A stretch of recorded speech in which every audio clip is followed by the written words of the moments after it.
आज मैं आपसे बात करना चाहता हूं निर्गमन की पुस्तक उसके 3 अध्याय के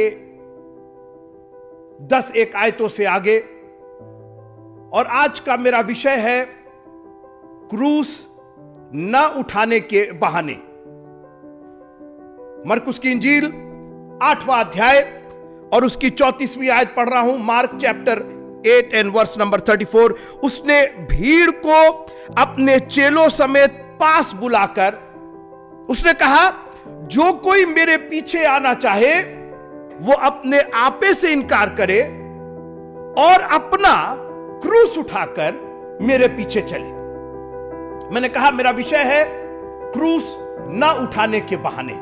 क्रूस लटकाने के लिए सब तैयार है। मतलब तो तब है जब आप क्रूस को उठाने की हिम्मत करें। मेरे पास 1 नहीं, 2 नहीं, 3 नहीं, 4 नहीं, 5 बहाने हैं।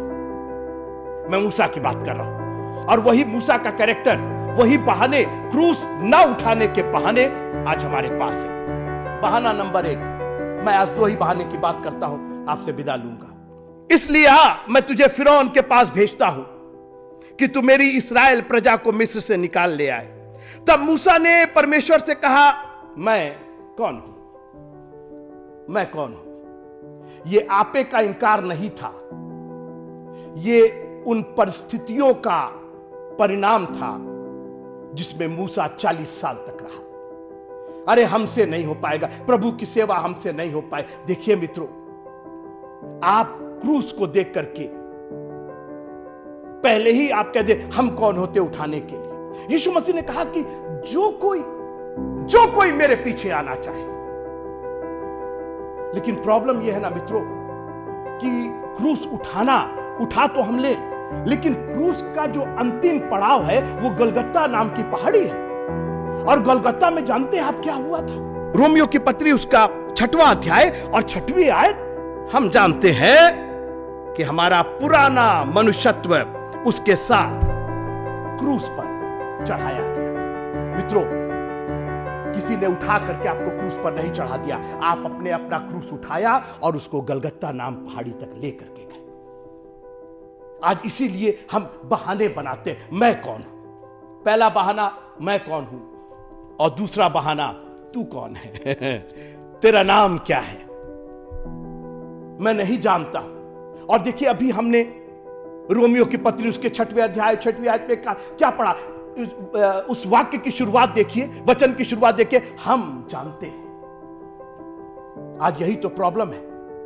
अगर हम जान जाएंगे ना मित्रों, उड़ाऊ पुत्र जानता था कि उसके बाप के घर में, सुनिएगा मेरी बात, उसके बाप के घर में उसके नौकर भूख से ज्यादा रोटी पाते हैं। जितनी उनको भूख नहीं है उससे ज्यादा भोजन मिलता है, ये वो जानता था।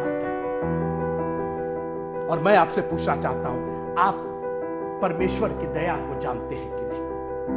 क्रूस ना उठाने के बहुतेरे बहाने हैं मित्रों, लेकिन उन बहानों से परमेश्वर की योजना खत्म नहीं होगी। आपके बहाने सिर्फ बहाने रह जाएंगे। लेकिन आज मैं आपको चैलेंज करना चाहता हूं कि बजाय निराश और हताश होने के केवल इसलिए कि आपकी परिस्थितियों ने आपको इतने साल से उसमें रखा है, 38 साल से वो वहां पड़ा हुआ था, परिस्थितियों ने उसको इतना कमजोर बना दिया था कि वो खुद तो कुछ कह ही नहीं पा रहा था। उसने कहा मेरे पास कोई आदमी नहीं है। यीशु मसीह ने कहा, यह टाइम अब बहाना बनाने का नहीं है, यह टाइम अब उठ करके खड़े होकर के चलने का है। मैं नहीं जानता हूं कि कितने दिनों से आपने बहाना बना रखा है, और हो सकता है ये परिस्थितियों की वजह से, उस डर की वजह से आप वापस मिस्र नहीं जाना चाहते, आप अपने उस जगह नहीं जाना चाहते जहां आप पर दोष लगाया गया था। मगर आज निडर और उत्साहित होइए, आपका दोष खत्म हो गया है। जितने उसकी शरणागत हैं उनमें से